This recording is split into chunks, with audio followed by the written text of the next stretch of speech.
अभी हम पढ़ रहे हैं क्लास 6 की जो हिंदी की पुस्तक है मल्हार, उसके चैप्टर 12 के प्रश्नोत्तर।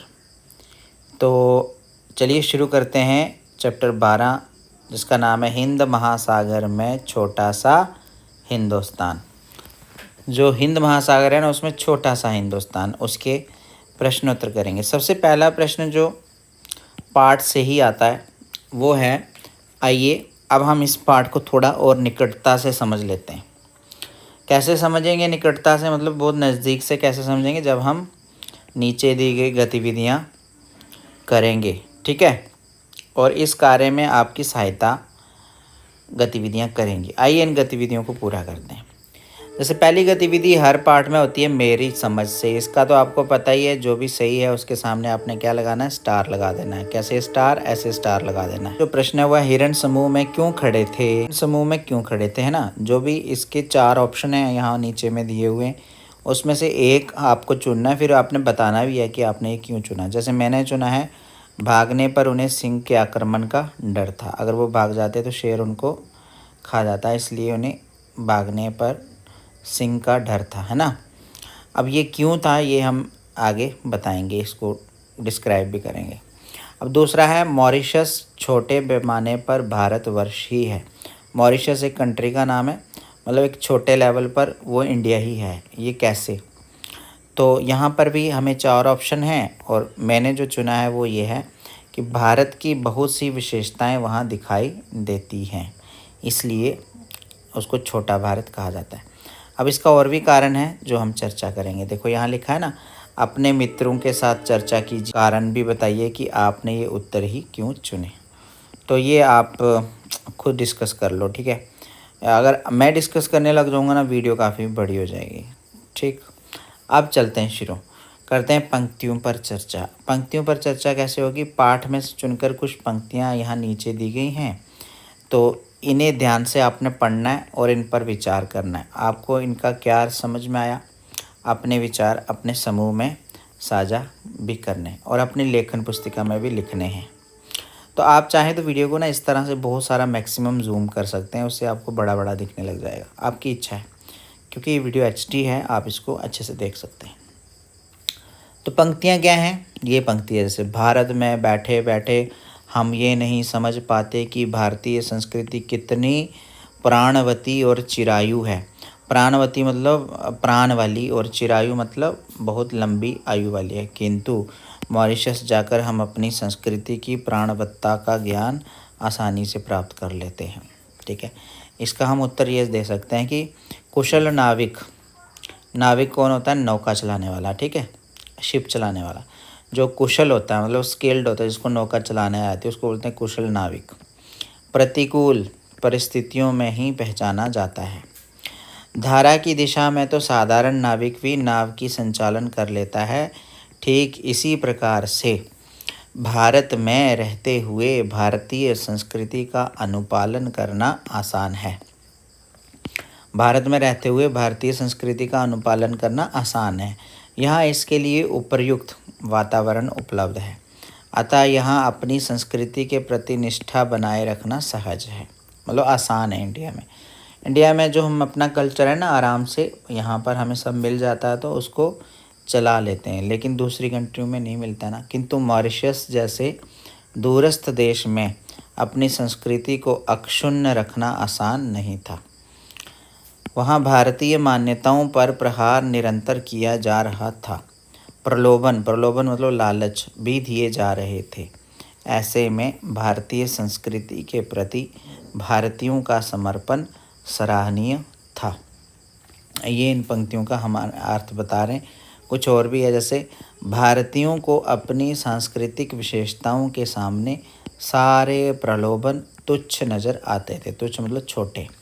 यही भारतीय संस्कृति की प्राणवत्ता, जीवित रखने की इच्छा की पहचान है। अंततः इन पंक्तियों के माध्यम से ये समझाने का प्रयास किया गया है कि भारतीय संस्कृति मॉरिशस की धरती पर पुष्पित और पल्लवित होने में सफल रही। अब हम बढ़ते हैं आगे। यहाँ लिखा है सोच विचार के लिए। बच्चों सोच विचार के लिए, सोच क्या करना है और विचार क्या करना है, इस यात्रा वृत्तांत को एक बार फिर से पढ़ना है और निम्नलिखित के बारे में पता लगाकर अपनी लेखन पुस्तिका में लिखना है। निम्नलिखित कौन? ये वाले। निम्न का मतलब होता है नीचे, लिखित मतलब लिखे हुए, नीचे लिखे हुए।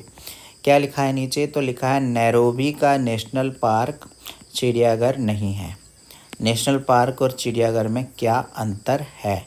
Difference between national park and A park, है ना।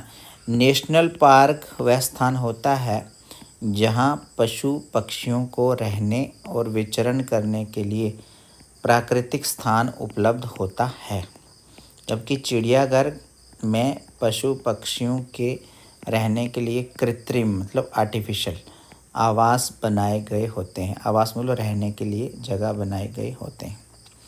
और जो नेशनल पार्क होते हैं उनमें प्राकृतिक होता है सब कुछ, नेचुरल। अब है हम लोग पेड़ पौधे और खरपात से भी बदतर समझे गए। वह कौन थे जिन्होंने लेखक और अन्य लोगों को पेड़ पौधों और खरपात से भी बदतर समझ लिया था? उन्होंने ऐसा क्यों समझ लिया था?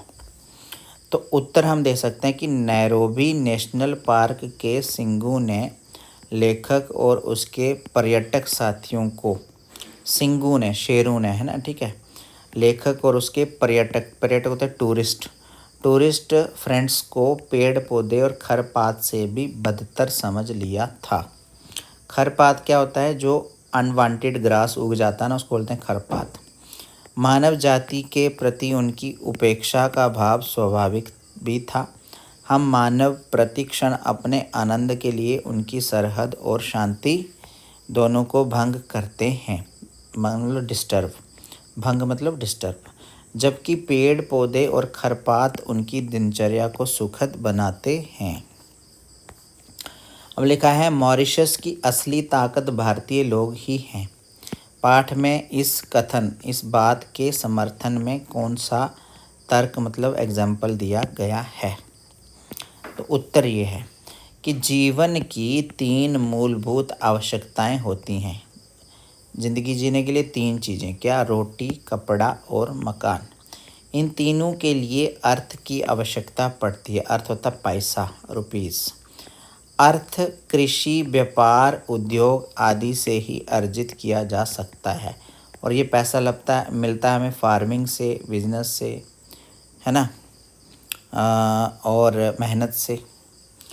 ऊख की खेती और चीनी के उद्योग को मॉरिशस का प्रमुख उद्योग बनाने में भारतीयों की अहम भूमिका बताई गई है। अतः पाठ में दिया गया तर्क सही और स्वाभाविक है। स्वाभाविक है मतलब नेचुरल है। अब दूसरा है कि उस द्वीप था आइलैंड, उस द्वीप को उन्होंने छोटा सा हिंदुस्तान बना डाला। भारत से गए लोगों ने मॉरिशस को हिंदुस्तान जैसा कैसे बना दिया है? तो उत्तर इसका क्या है कि भारतीयों ने मॉरिशस को सांस्कृतिक रूप से एक छोटा सा हिंदुस्तान बना दिया है। सांस्कृतिक रूप से मतलब कल्चरल रूप से। इसका सर्वप्रथम कारण है वहाँ की कुल जनसंख्या के 67% लोगों का भारतीय खानदान का होना। ठीक है, 67% लोग इंडियन ही हैं। दूसरा कारण है जहाँ की पूजा पद्धति, मान्यताएं, है ना, रहन सहन, पहनावा आदि जो परंपरागत भारतीय सभ्यता संस्कृति को प्रतिबिंबित करता है, प्रतिबिंबित और रिफ्लेक्ट करता है। तो स्वाभाविक है मतलब नेचुरल है, इनकी सोच किसी न किसी गहरे तल में एक होती होगी। वह सोच भारतीय है। अतः लेखक का वहाँ की धरती पर जाकर एक छोटे से हिंदुस्तान की तरह अनुभव करना स्वाभाविक है, नेचुरल है। अब बच्चों ये वाला प्रश्न हमेशा आता है, हमें मिलकर करें मिलान। तो इसमें हमने क्या करना होता है? मैच करना होता है, मैच द फॉलोइंग। तो यहाँ पर स्तंभ 1 है, स्तंभ 2 है। तो एक में होंगे शब्द, दूसरे में होंगी उसकी चर्चा या होंगे अर्थ। तो उनका हमने क्या करना है? मिलान करना है। तो चलिए मिलान करते हैं। यहाँ देखो, यहाँ स्तंभ 1 है, यहाँ स्तंभ 2 है। तो अफ्रीका के साथ में इन सब में से कौन सा जुड़ेगा, तो ये हम उत्तर में जा कर के देखते हैं। ये तो आपकी बुक में है ना, इसलिए मैं थोड़ा सा जल्दी से इसको नीचे स्क्रॉल कर देता हूँ। अब हम चलेंगे उत्तर वाली तरफ। तो उत्तर वाली तरफ में मैं आपको दिखाता हूँ इसके उत्तर। तो ये रहे हमारे उत्तर। जैसे है अफ्रीका, अफ्रीका, अफ्रीका, ठीक है। इसको अंग्रेजी में आप लिखते हैं FRICA, अफ्रीका। ये एशिया के बाद, ठीक है, एशिया के बाद दुनिया का सबसे बड़ा महाद्वीप है। पहले नंबर पे तो एशिया है, दूसरा है अफ्रीका, ठीक है। अब है नैरोबी। नैरोबी ये अफ्रीका महाद्वीप के एक देश केन्या की राजधानी है, ठीक है। केन्या की राजधानी, केन्या, KENYA, कीनिया भी बोलते हैं इसको। उसकी राजधानी है नैरोबी। नैरोबी में एक क्रिकेट का स्टेडियम भी है।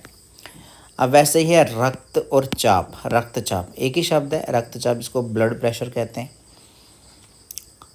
तो ये रक्त वाहिनियों अर्थात नसों में बहते रक्त द्वारा उनकी दीवारों पर डाले गए दबाव का नाम है। अब है बच्चों BOAC, ठीक है। ये ब्रिटिश ओवरसीज़ एयरवेज सी कॉरपोरेशन नाम का छोटा रूप है। एक बहुत पुरानी विदेशी विमान कंपनी थी। BOAC विमान मतलब विमान कंपनी मतलब जहाज़ बनाने वाली कंपनी। अब है बच्चों भूमध्य रेखा, ठीक है। भूमध्य रेखा, भू कहते हैं बच्चों धरती को, धरती के बीच में जो रेखा बनी हुई है ना, उसको बोलते हैं भूमध्य रेखा। ये पृथ्वी के चारों ओर एक काल्पनिक वृत्त है जो पृथ्वी के दो भागों में बांटता है, उत्तरी भाग और दक्षिणी भाग। अब है बच्चों देशांतर रेखा। ये ग्लोब पर उत्तर से दक्षिण की ओर खींचे जाने वाली काल्पनिक रेखाएं हैं। ये उत्तरी ध्रुव और दक्षिणी ध्रुव से मिलाती है, इसको बोलते हैं देशांतर रेखा। फिर है बच्चों तुलसीदास। तुलसीदास ये श्री राम के जीवन पर आधारित अमर ग्रंथ रामचरितमानस लिखने वाले कवि का नाम है। तुलसीदास जी हैं रामचरितमानस जी को लिखने वाले कवि। तो वैसे ही है बच्चों क्रेयोल। क्रेयोल, क्रेयोल ये दो भाषाओं के मिलने से बनी नई भाषा का नाम है, जिसका नाम है क्रेयोल। दो भाषाओं की मिली और से बनी क्रेयोल। अब बच्चों है कांवर। कांवर ये बांस का एक मजबूत डंडा होता है ऐसे, जिससे कांवट या बहंगी भी कहा जाता है, ठीक है। जिसके दोनों सिरों पर बंधी हुई दो टोकरियों या छीकों में यात्री गंगाजल या अन्य वस्तुएं भरकर ले जाते हैं, उसको बोलते हैं कांवर। अपने कंधे पे रखते हैं ना, ऐसे इधर लटका लेते हैं, कुछ इधर भी लटका लेते हैं, तो यहाँ से उठा लेते हैं, तो इसको बोलते हैं बच्चों कांवर। तो अब बच्चों है आगे बात यात्रा वृत्तांत की रचना।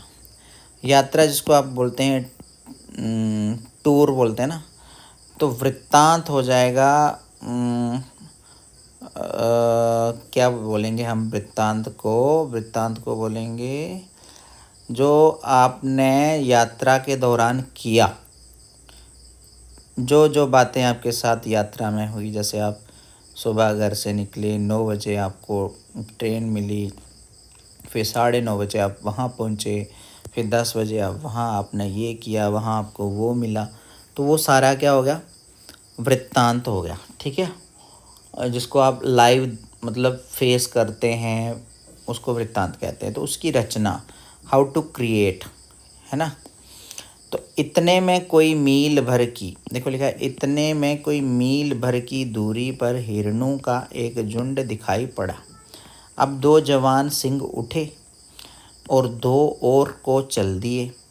एक तो थोड़ा सा आगे बढ़कर एक जगह बैठ गया, लेकिन दूसरा घास के बीच छिपता हुआ मोर्चे पर आगे बढ़ने लगा, ठीक है।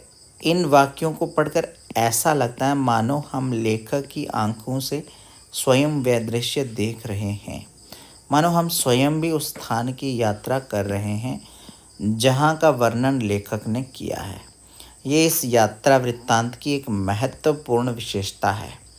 यदि आप इस यात्रा वृत्तांत को थोड़ा और ध्यान से पढ़ेंगे तो आपको और भी बहुत सी विशेषताएं पता चलेंगी। क्या है, इस पाठ को एक बार फिर से पढ़िए और इसकी रचना पर ध्यान दीजिए। आपको जो विशेष बातें दिखाई दें उन्हें आपस में साझा कीजिए और लिख लीजिए।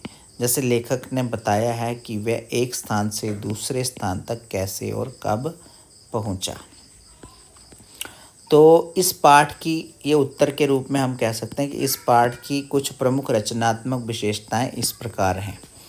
ठीक है, कैसे बनाया गया है? तो पहली ये विशेषता है कि लेखक की सिंगों से मुलाकात का वर्णन। जो लेखक है ना, उनकी शेरों से जो मुलाकात हुई उसका वर्णन। तो लेखक द्वारा सिंगों और हिरणों के झुंड की गतिविधियों का वर्णन, गतिविधियों एक्टिविटीज़, शेर और हिरणों की जो एक्टिविटी उनका वर्णन। तो लेखक के द्वारा मॉरिशस की भौगोलिक स्थिति का वर्णन। तो वैसे ही लेखक के द्वारा शिवरात्रि का वर्णन। तो ये रचनात्मक विशेषताएं हैं। अब बच्चों ये आ गया हमारा अनुमान या कल्पना से। इमेजिन कीजिए, अपने समूह में मिलकर चर्चा भी कीजिए। क्या है कि मॉरिशस वह देश है जहाँ बनारस भी है, गोकुल भी है और ब्रह्मस्थान भी। बनारस उत्तर प्रदेश में, गोकुल भी उत्तर प्रदेश में, ब्रह्मस्थान हम राजस्थान पुष्कर को कह सकते हैं। मॉरिशस में लोगों ने गली मोहल्लों के नाम इस तरह के क्यों रखे होंगे? उन्होंने वहाँ बनारस नाम भी रखा है जगह का, गोकुल भी और ब्रह्मस्थान भी, तो क्यों रखे होंगे? तो इस विषय पर अपने मित्रों के साथ चर्चा करते समय निम्नलिखित बिंदुओं पर ध्यान आकर्षित कर सकते हैं कि भारतीयों की जनसंख्या अधिक होने के कारण, भारतीयों के धार्मिक होने के कारण, देश प्रेम की भावना के कारण, अपनी आस्था और परंपरा के प्रति अटूट विश्वास के कारण। अब लिखा है, कोई 7-8 सिंह लेटे या सोए हुए थे और उन्हें घेरकर 8-10 मोटरें खड़ी थी, गाड़ियाँ खड़ी थी। तो उत्तर में आप कह सकते हैं कि आपने पढ़ा कि केन्या का राष्ट्रीय पार्क पर्यटकों से भरा रहता है। पर्यटक जंगली जानवरों को घेरे रहते हैं। क्या इसका उन पशुओं पर कोई प्रभाव पड़ता होगा, इफेक्ट पड़ता होगा? अपने उत्तर के कारण भी बताइए। तो संकेत, राष्ट्रीय पार्क के बंदरों सिंगों का व्यवहार भी बदल गया है। संकेत के आधार पर विद्यार्थी इसे खुद करेंगे क्योंकि ये परीक्षा में नहीं आता है, खुद कीजिए। वैसे ही लिखा है, हिरणों का एक झुंड दिखाई पड़ा जिनके बीच एक जिराफ बिल्कुल बेवकूफ़ की तरह खड़ा था। सिंगों के आसपास होने के बाद भी जिराफ क्यों खड़ा रहा होगा? तो उत्तर हम ये दे सकते हैं, चर्चा के लिए संकेत। ये चर्चा करनी है, आपने इसको डिस्कशन करनी है। तो चर्चा के लिए हम संकेत दे सकते हैं कि हिरण के झुंड के बीच सुरक्षित महसूस करने के कारण, और जिराफ को स्वयं पर विश्वास होने के कारण, जिराफ सिंह से भागकर दूर नहीं जा सकता इस कारण। अब लिखा, आमतौर पर शेर, हिरण और जिराफ में से शिकार के लिए पहले हिरण का चुनाव करते हैं। अब लिखा है कि मॉरिशस के मध्य में एक झील है जिसका संबंध हिंदुओं ने परियों से बिठा दिया है और उस झील का नाम अब परी तालाब हो गया है। उत्तर क्या दे सकते हैं कि उस झील का नाम परी तालाब क्यों पड़ा होगा? चर्चा, संकेत, किस तरह की चर्चा कर सकते हैं कि उस झील का नाम परी तालाब इसलिए पड़ा होगा क्योंकि ये स्थान इतना सुंदर है कि ऐसा प्रतीत होता है कि यहाँ परियां वास करती हैं। वैसे ही हिंदू मान्यताओं से संबंध जोड़ने की मानसिकता के कारण भी हम इसको ऐसा कह सकते हैं। अब है बच्चों कि आपको ये जानकर आश्चर्य होगा कि लगभग 50 साल पहले परी तालाब का नाम बदलकर गंगा तालाब कर दिया गया है। मॉरिशस के लोगों ने ये नाम क्यों रखा होगा? तो इसके लिए चर्चा, संकेत कुछ इस तरह के हैं कि भारत की सबसे पवित्र गंगा नदी से संबंध जोड़ने के लिए, उसके बाद में भारतीयों की गंगा नदी में आस्था होने के कारण, ये दो बातें यहाँ संकेत बिंदु हैं। चर्चा कीजिए, आप डिस्कस करेंगे तो आपको बहुत सारे उत्तर आपके दोस्त ही बता देंगे। अब लिखा है शब्दों की बात, ठीक है, वर्ड्स की बात। नीचे शब्दों से जुड़ी कुछ गतिविधियाँ दी गई हैं, एक्टिविटी हैं। इन्हें करने के लिए आप शब्दकोश, डिक्शनरी, लाइब्रेरी, पुस्तकालय, अपने शिक्षकों और साथियों की सहायता भी ले सकते हैं। तो लिखा है संज्ञा के स्थान पर, तो हिरणों ने ताड़ लिया कि उन पर सिंहों की नज़र पड़ रही है, अतएव वे चरना भूलकर चौकन्ने हो उठे। अब आपने देखा यहाँ कुछ कुछ शब्द जो हैं वो अंडरलाइन है ना, अंडरलाइन शब्द जैसे उन है, वे है। तो यहाँ बात हो रही है हिरणों की, तो हिरणों ने ताड़ लिया कि, अब यहाँ पर तो नहीं लिखा कि हिरणों पर, है ना, यहाँ हिरणों की जगह क्या आ गया, उन आ गया, तो ये सर्वनाम होता है। तो उत्तर हम ये दे सकते हैं कि इन पंक्तियों में रेखांकित शब्दों पर ध्यान दीजिए। इन वाक्यों में ये शब्द किनके लिए उपयोग किए गए हैं? ये शब्द हिरणों के लिए उपयोग में लाए गए हैं। आप जानते ही हैं कि हिरण यहाँ एक संज्ञा शब्द है। जो संज्ञा शब्दों के स्थान पर उपयोग में लाए जाते हैं उन्हें सर्वनाम कहते हैं। अब नीचे दिए गए वाक्यों में सर्वनाम शब्दों को पहचानिए और उनके नीचे भी आप क्या कीजिए, रेखा खींचिए। ये व्याकरण से संबंधित है। जैसे लिखा है, हाँ बच्चे हाफ पैंट पहन सकते हैं, लेकिन गांधी टोपी उस दिन उन्हें भी पहननी पड़ती है।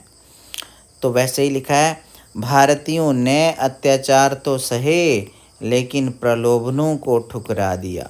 वे अपने धर्म पर डटे रहे और जिस द्वीप में भगवान ने उन्हें भेज दिया था, उस द्वीप को उन्होंने छोटा सा हिंदुस्तान बना डाला। तो इन दोनों जो वाक्य हैं उनमें जो सर्वनाम है उनकी जगह संज्ञा शब्द लगाकर हम कुछ इस तरह से लिखेंगे। हाँ बच्चे हाफ पैंट पहन सकते हैं, लेकिन गांधी टोपी उस दिन बच्चों को भी पहननी पड़ती है। भारतीयों ने अत्याचार तो सहे, लेकिन प्रलोभनों को ठुकरा दिया। भारतीय अपने धर्म पर डटे रहे और जिस द्वीप में भगवान ने भारतीयों को भेज दिया था, उस द्वीप को भारतीयों ने छोटा सा हिंदुस्तान बना डाला। तो हम अंडरलाइन कौन कौन से कर सकते हैं इसमें? हाँ बच्चे हाफ पैंट पहन सकते हैं, लेकिन गांधी टोपी उस दिन बच्चों को भी पहननी पड़ती है। तो यहाँ पर उस क्या है, सर्वनाम है। वैसे ही है, भारतीयों ने अत्याचार तो सही लेकिन प्रलोभनों को ठुकरा दिया।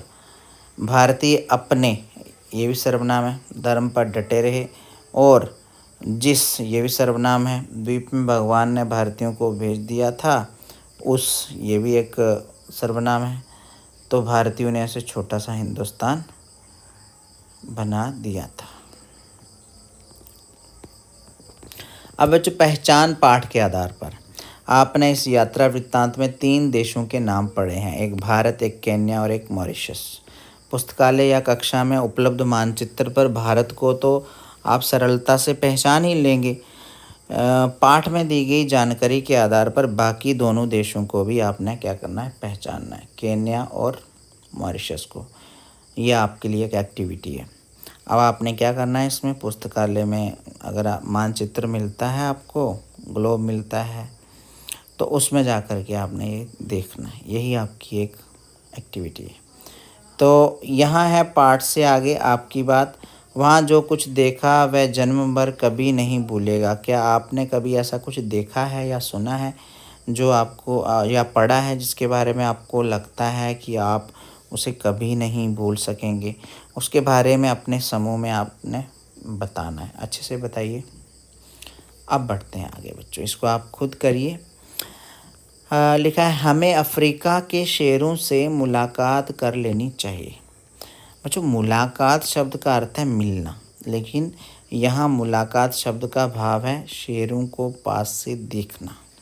इसके लिए अपनी आँखों से देखना, सजीव देखना, भेंट करना आदि शब्दों का प्रयोग भी किया जाता है। अपनी बात को और अधिक सुंदर और अनोखा रूप देने के लिए शब्दों के इस प्रकार के प्रयोग किए जाते हैं। अब आपने अब तक किन किन पशु पक्षियों से मुलाकात की है, वह मुलाकात कहाँ हुई थी, ये आप बताइए और उत्तर के रूप में लिखिए और अपने सर को चेक करवाइए। बिल्कुल इजी है, ये आपने खुद लिखना अपने। ये ऐसी सफलता की बात है जिस पर सभी भारतीयों को गर्व होना चाहिए। आपको किन किन बातों पर गर्व होता है ये बताइए। तो संकेत के रूप में हम कह सकते हैं कि ये बातें आपके बारे में हो सकती हैं, आपके परिवार के बारे में हो सकती हैं और किसी अन्य व्यक्ति, वस्तु, स्थान, प्राणी आदि के बारे में भी हो सकती हैं। इसे भी आपने स्वयं करना है। ठीक है। अब लिखा है कक्षा और घर की भाषाएं, है ना। तो प्रायः सभी भारतीय भोजपुरी बोलते अथवा उसे समझ लेते हैं। यहाँ तक कि भारतीयों के पड़ोस में रहने वाले चीनी भी भोजपुरी बखूबी बोल लेते हैं। ठीक है, भोजपुरी जो कि बिहार में बोली जाती है। भारत एक बहुभाषी देश है, बहुभाषी। भारत में लगभग सभी व्यक्ति एक से अधिक भाषाएं बोल या समझ लेते हैं। आप कौन कौन सी भाषाएं बोल समझ लेते हैं? आपके मित्र कौन कौन सी भाषाएं बोल समझ लेते हैं? इसके बारे में यहाँ दी गई तालिका को पूरा कीजिए। ठीक है, ये तालिका है। यहाँ आप नंबर डाल दो, 1 2 3 4 5 और 6। यहाँ मैं जिन भाषाओं को बोल समझ लेता हूँ उसको लिखिए। मेरे मित्र जिन भाषाओं को बोल समझ लेते हैं उसको लिखिए। मेरे परिजन, मेरे रिलेटिव जिन भाषाओं को बोल समझ लेते हैं उनको लिखिए। ठीक है, इस तालिका को पूरा करने के लिए आपको अपने मित्रों और परिजनों से पूछताछ करनी होगी। पहले भाषाओं के नाम लिखने हैं, बाद में उन नामों को गिनकर उनकी कुल संख्या लिखनी है कि कुल कितनी भाषाएं बोली जा रही हैं। तो ये आप खुद कीजिए। अब ऐसे ही है प्रशंसा या सराहना विभिन्न प्रकार से। ठीक है, प्रेज़ और जो एनकरेजमेंट है वो अलग अलग टाइप से। ये द्वीप हिंद महासागर का मोती है। भारत समुद्र का सबसे खूबसूरत सितारा है। इस पाठ में लेखक ने मॉरिशस की सराहना में ये वाक्य लिखा है। सराहना करने के लिए दिनकर ने द्वीप की तुलना मोती और तारे से की है। किसी की सराहना अनेक प्रकार से की जा सकती है, मतलब प्रेज़। आप आगे दी गई तालिका को पूरा कीजिए। पहले नाम लिखिए, फिर इनकी प्रशंसा में एक एक वाक्य लिखिए। शर्त यह है कि प्रत्येक बार अलग तरह से प्रशंसा करनी है। तो यहाँ पर है एक तालिका।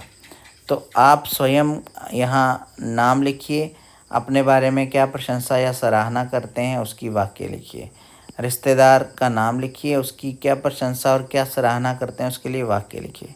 शिक्षक का नाम लिखिए और उनके लिए प्रशंसा क्या करते हैं, मतलब प्रेज़ क्या करते हैं उनका वो लिखिए। मित्र, पशु, स्थान, सब्जी और पेड़, इनके बारे में भी लिखिए। ठीक है, सराहना की तालिका बनाइए फिर लिखिए। जैसे यहाँ हो गया आभासा कुमार, मैं अपने परिवार का भविष्य हूँ। ठीक है, ये प्रशंसा है और सराहना है। चंद्रेश कुमार कौन है? परिजन हैं, रिश्तेदार हैं। ये हमारे लिए उपवन के फूल की तरह हैं, ये इनकी प्रशंसा हो गई। वैसे ये शिक्षक श्री सुकेश भट्टाचार्य, ये हमारे जीवन को आकार प्रकार देने वाले चित्रकार हैं। वैसे ये मित्र हैं रमन सिंह, वे मेरे मित्र ही नहीं बल्कि अभिभावक तुल्य भी हैं। तो पशु सुनहरी गाय, ये कामधेनु है। संगम प्रयागराज ये स्थान है। गंगा, यमुना तथा सरस्वती नदियों के संगम स्थल पर प्रयागराज अवस्थित है। तो सब्जी आलू, ये सब्जियों का राजा है। वैसे ये पेड़ आम, ये फलों का राजा है। ठीक है, अब बच्चों चित्रात्मक सूचना जिसको कहते हैं इंफोग्राफिक्स। नीचे दिए गए चित्र को देखिए, इसमें चित्रों के साथ साथ बहुत कम शब्दों में कुछ जानकारियाँ दी गई हैं। इसे चित्रात्मक सूचना कहते हैं। जैसे देखो, पिक्चर बना दी और सूचना उसमें लिख दी। सन 1834 में 2 नवंबर को एटलस नाम का जहाज़ भारतीय मजदूरों को लेकर मॉरिशस पहुंचा था, जिसे वहां पर अप्रवासी दिवस, इंडियन अराइवल डे के रूप में आज भी मनाया जाता है। जब मॉरिशस में गूंजा जय हिंद। मॉरिशस में भारतीय मूल के लोगों की आबादी देश में 68% से ज़्यादा है। ब्रिटिश शासन गन्ने के खेतों में काम करने के लिए भारतीय मजदूरों को वहां ले गए थे। ठीक है, यही वजह है कि मॉरिशस की संस्कृति में भोजपुरी गीतों और हिंदी फिल्मों का खास योगदान है। तो लिखा, मॉरिशस के पहले प्रधानमंत्री शिवसागर रामगुलाब भी भारतीय मूल के थे। इनमें से ज़्यादातर बिहार के थे, लेकिन तमिल, तेलुगु और मराठियों की तादाद भी अच्छी खासी थी। तो ये सारी जानकारी लिखी है। देखो, इस चित्रात्मक सूचना के आधार पर मॉरिशस के बारे में एक अनुच्छेद लिखिए, मतलब एक पैराग्राफ लिखो। जब मॉरिशस में गूंजा जय हिंद, ये टाइटल है। और इसका हम इस तरह से लिख सकते हैं, मॉरिशस गणराज्य बनने से पूर्व, मतलब पहले, हिंद महासागर में स्थित एक द्वीप था। ये क्रमशः पुर्तगाली, फ्रांसीसी एवं ब्रिटिश शासन के अधीन रहा। यहाँ ब्रिटिश शासन 1810-1968 तक रहा। इस दौरान भारत में भी ब्रिटिश सत्ता कायम थी। भारत की तत्कालीन ब्रिटिश सरकार ने मॉरिशस के ऊख के खेतों में मजदूर के रूप में काम करने के लिए भारतीयों को वहां ले जाने का निर्णय किया। फलतः पहली बार नवंबर 1834 को एटलस नाम का एक जहाज भारतीय मजदूरों को लेकर मॉरिशस पहुंचा। इसलिए उस दिन को इंडियन अराइवल डे के रूप में मनाया जाता है। इस प्रकार से धीरे धीरे मॉरिशस में भारतीयों की संख्या बढ़कर कुल आबादी की 68% हो गई। इनमें से अधिकतर लोग बिहार के थे। हालांकि तमिल, तेलुगु और मराठियों की तादाद भी अच्छी खासी थी। इसी कारण वहाँ की संस्कृति में भोजपुरी, हिंदी गीतों और फिल्मों का काफ़ी योगदान है। वहाँ की संस्कृति और परंपराओं में भारतीयता स्पष्ट रूप से नज़र आती है। हालांकि सन 1967 के आम चुनाव में जीतकर सर शिवसागर राम गुलाम वहाँ के पहले प्रधानमंत्री बने। वे भारतीय मूल के थे, अतः भारतीयों में इनको लेकर काफ़ी उत्साह था। मॉरिशस के शीर्ष पद पर हिंद का सपूत प्रतिष्ठित हुआ। सही अर्थों में यही वह पल था जब मॉरिशस में गूंजा उठा जय हिंद। तो वैसे ही लिखा है, अपनी पसंद के किसी विषय पर इसी प्रकार की चित्रात्मक सूचना की रचना कीजिए। जैसे आपका विद्यालय, कोई विशेष दिवस, आपके जीवन की कोई विशेष घटना इत्यादि। तो बच्चों, ये आप अपने समूह में मिलकर कर सकते हैं। इसके लिए आप किसी कागज़ पर चित्र चिपका सकते हैं और सूचना को कलात्मक रूप से कम शब्दों में लिख सकते हैं। चित्र बनाए भी जा सकते हैं। कंप्यूटर, मोबाइल फ़ोन की सहायता ले लीजिए। अब है बच्चों हस्ताक्षर। आप जानते हैं कि ये पाठ हिंदी के प्रसिद्ध लेखक रामधारी सिंह दिनकर ने लिखा है। वे अपने नाम को कुछ इस प्रकार लिखते थे, ऐसे लिखते थे। अपनी पहचान प्रकट करने के लिए अपने नाम को किसी विशेष प्रकार से लिखने को हस्ताक्षर कहते हैं। सिग्नेचर है ना। हस्ताक्षर का प्रयोग व्यक्ति को जीवन भर अनेक कार्यों के लिए करना होता है। आपके विद्यालय में भी आपसे हस्ताक्षर करवाए जाते होंगे। आप प्रार्थना पत्रों के अंत में भी अपने हस्ताक्षर करते होंगे। हो सकता है अभी आपने अपने हस्ताक्षर निर्धारित ना किए हों। यदि नहीं भी किए हैं तो कोई बात नहीं, आप चाहें तो आज भी अपने हस्ताक्षर डिसाइड कर सकते हैं, निर्धारित कर सकते हैं। नीचे दिए गए स्थान पर अपने हस्ताक्षर 5 बार कीजिए। ध्यान रखें कि आपके हस्ताक्षर एक जैसे हों, अलग अलग ना हो। यहाँ पर आपने खुद हस्ताक्षर करने। जैसे यहाँ लिखा पत्र, यहाँ दिनकर का लिखा एक पत्र दिया जा रहा है। इसे पढ़िए और प्रश्नों के उत्तर लिखिए। पत्र पढ़कर नीचे दिए गए प्रश्नों के उत्तर अपने समूह में मिलकर खोजिए। नई दिल्ली 8/7/67। मान्यवर चतुर्वेदी जी, आपका कृपा पत्र मिला। मेरा स्वास्थ्य इधर बहुत गिर गया है और संयम के बावजूद तेजी से सुधर नहीं रहा है। मेरा चित्त अभी भी दबा हुआ है। ऐसी अवस्था में मैंने 2 सप्ताह के लिए मॉरिशस जाना स्वीकार कर लिया है। फॉर द 2 वीक्स, है ना। 15 जुलाई को प्रस्थान करना, डिपार्चर करना, प्रस्थान। लौटना शायद 5 अगस्त तक हो। 15 जुलाई और 5 अगस्त। आपके आशीर्वाद की कामना करता हूँ। आपका दिनकर, सफदरगंज लेन, नई दिल्ली। अब बताइए पत्र किसने लिखा है? तो लिखा है दिनकर जी ने। पत्र दिनकर जी ने लिखा है। पत्र किसे लिखा गया है? तो पत्र चतुर्वेदी जी को लिखा गया है। पत्र किस तिथि को लिखा गया है? तो पत्र 8 जुलाई सन 1967 को लिखा गया है।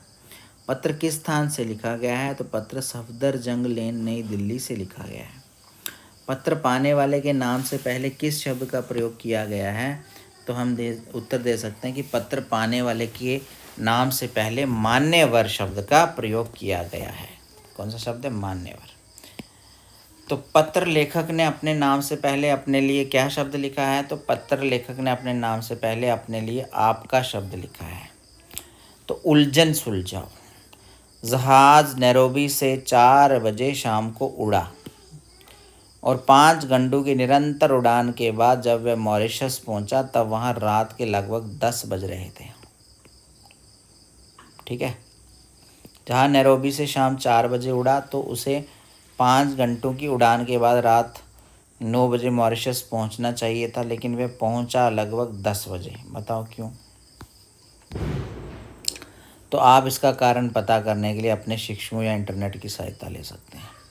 वस्तुतः नैरोबी और मॉरिशस के मानक समय में लगभग 1 घंटे का अंतर है। जब नैरोबी में 9 बजते हैं तो मॉरिशस में 10 बजे होते हैं, यही एक कारण है। तो नीचे 2 घड़ियों के चित्र दिए गए हैं। एक घड़ी भारत के समय को दिखा रही है, दूसरी घड़ी दिखा रही है कि उसी समय मॉरिशस में कितने घंटे और मिनट हुए हैं। इन घड़ियों के अनुसार नीचे दिए गए प्रश्नों के उत्तर दीजिए। ये है घड़ी, ये भारत की घड़ी है, ये मॉरिशस में घड़ी। तो भारत में बज रहे हैं बच्चों 5:20 और यहाँ पर 4 बजने में 10 मिनट कम है। तो भारत में क्या समय हुआ है? तो ये आप यहाँ देख लीजिए। मॉरिशस में क्या समय हुआ है? तो आप यहाँ लिख लीजिए 3:50 हो रहे हैं, तो यहाँ पर 5:20 हो रहे हैं।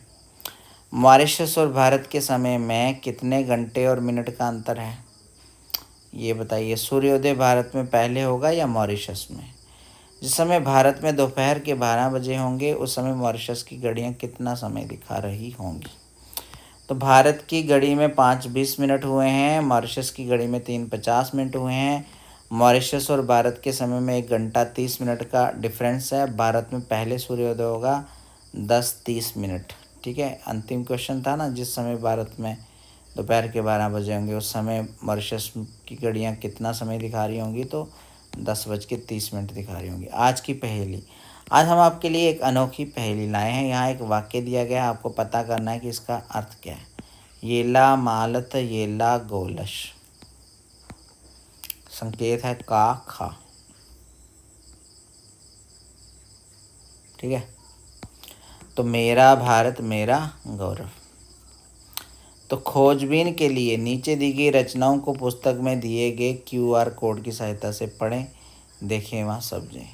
चांद का कुर्ता, मिर्च का मज़ा। राष्ट्रकवि रामधारी सिंह दिनकर की जीवनी, हिमालय के पर्वतीय प्रदेश की मनोरम यात्रा।